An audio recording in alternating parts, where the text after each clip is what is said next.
जय जगन्नाथ बंधु किछि दिनर व्यवधान पर पुणी एक जिले में जीआरएस नियुक्ति को नहीं एक अपडेट आसी आपण मैंने देखिपे जिला परिषद नवरंगपुर तरफ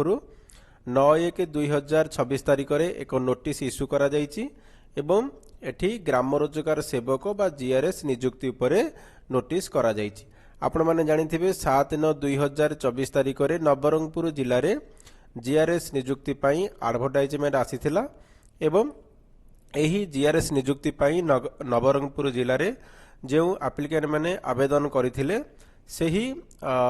एप्लिकेंट मानकर जो डॉक्यूमेंट रहिला से डॉक्यूमेंट को स्क्रूटिन करा जाइछि डिस्ट्रिक्ट लेवल स्क्रीनिंग कमिटी द्वारा एवं जो एप्लिकेंट मानकर डॉक्यूमेंट रे किसी भूल भाल रहिछि सेमानकर एक प्रोविजनल लिस्ट इनएलिजिबल कैंडिडेट मानकर बाहरी जो मानकर डॉक्यूमेंट भूल अछि जोटा कि आपण माने nabarangpur.odisha.gov.in वेबसाइट रु पाइजिबे अर्थात जीआरएस नियुक्ति उपरे जिला परिषद नवरंगपुर तरफरु एक प्रोविजनल लिस्ट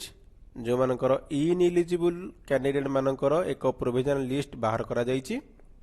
एवं एटी स्पष्ट भाव में कहुई जो इनएलिजिबल कैंडिडेट्स मानकर जो प्रोविजनल लिस्ट बाहरी से जार जदि किछि ऑब्जेक्शन थाए से माने 15 दिन मध्य अर्थात 12/1/2026 तारिख ठारू 27/1/2026 तारिख मध्य से माने सीडीओ कम ईओ जिला परिषद नवरंगपुर को से माने अनेक्सर ए फिलअप करी रजिस्ट्री पोस्ट बा स्पीड पोस्ट माध्यम रे तांकर ऑब्जेक्शन दाखल करिवे एवं आपण अभियोग बा ऑब्जेक्शन आपणकर जिला परिषद को देला परे तार 7 दिन मध्य अर्थात 28 तारिख टू 7 दिन मध्य जिला स्क्रीनिंग कमिटी द्वारा ताकू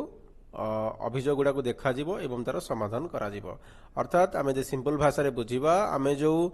नवरंगपुर जिल्ला रे जीआरएस नियुक्ति पई जीआरएस जॉब पई आमे जो अप्लाई करिथिले एवं आमे जहाँ भी डॉक्यूमेंट सबमिट करथिले जदि हमर डॉक्यूमेंट रे किछि भूल भाल रहिछि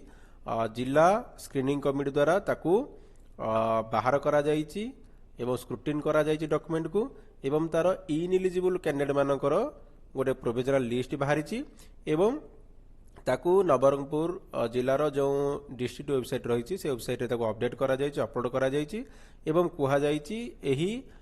प्रोविजनल लिस्ट रे जहार जदि किछि ऑब्जेक्शन थाए से माने तांकर ऑब्जेक्शन देई परिबे 15 दिन मध्य 12/1/2026 तारिख ठारू 27/1/2026 तारिख मध्य आपण माने आपणकर ऑब्जेक्शन सीडीओ कम ईओ जिला परिषद नवरंगपुर को देई परिबे एवं तार 7 दिन परे आपणकर अभियोग को समाधान मध्य करा जिवो एवं आमे तळुटे स्क्रॉल करिबा एठी जो रही इनएलिजिबल कैंडिडेट मानकर जो अप्लाई करथिले तांकर लिस्ट मध्य रही जेमिति कि serial number application name name of the applicant address father name gender date of birth age category PWD category total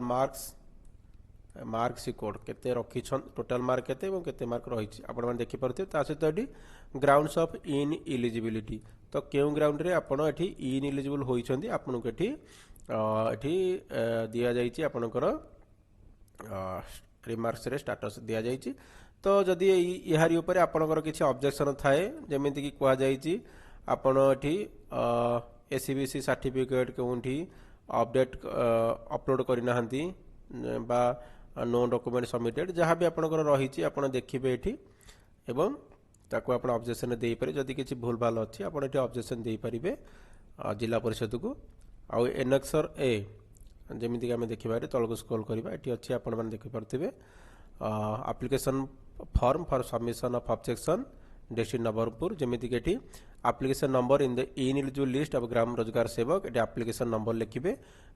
name of the candidate कर नेम लिखिबे एठी आपनकर बापा ना किबा स्वामी ना लिखिबे एड्रेस लिखिबे मोबाइल नंबर देबे डिटेल्स ऑफ ऑब्जेक्शन आपनकर जहाँ भी ऑब्जेक्शन रही छी आपण एठी ओडिया रे लिखि परिबे किंबा आपण इंग्लिश रे मध्य लिखि पारिबे एवं लिखि आपनको जिला परिषद नवरंगपुर को रजिस्ट्री पोस्ट बा स्पीड पोस्ट माध्यम रे सबमिट करिवे एवं एठी आपनकर फुल सिग्नेचर करिवे एठी प्लेस लिखिबे डेट देबे एवं जोटा कि आपनकर लास्ट डेट रही देखि पारुथिबे 27/1/2026 ଯଦି କିଛି ଅବଜେକ୍ସନ୍ ଥାଏ ତାହେଲେ 27/1/2026 ତାରିଖ ମଧ୍ୟରେ ଆପଣ ନିଜର ଅବଜେକ୍ସନ୍ ସବମିଟ୍ କରିପାରିବେ ଏବଂ ଏହି ନୋଟିସ୍ କପିଟାକୁ ଆପଣ ଜିଲ୍ଲା ପରିଷଦ ନବରଙ୍ଗପୁରର ଡିଷ୍ଟ୍ରିକ୍ଟ ୱେବସାଇଟ୍ରୁ ପାଇଯିବେ କିମ୍ବା ଆମର ଟେଲିଗ୍ରାମ ଚ୍ୟାନେଲରୁ ମଧ୍ୟ ପାଇଯିବେ। ଧନ୍ୟବାଦ। Thank for watching.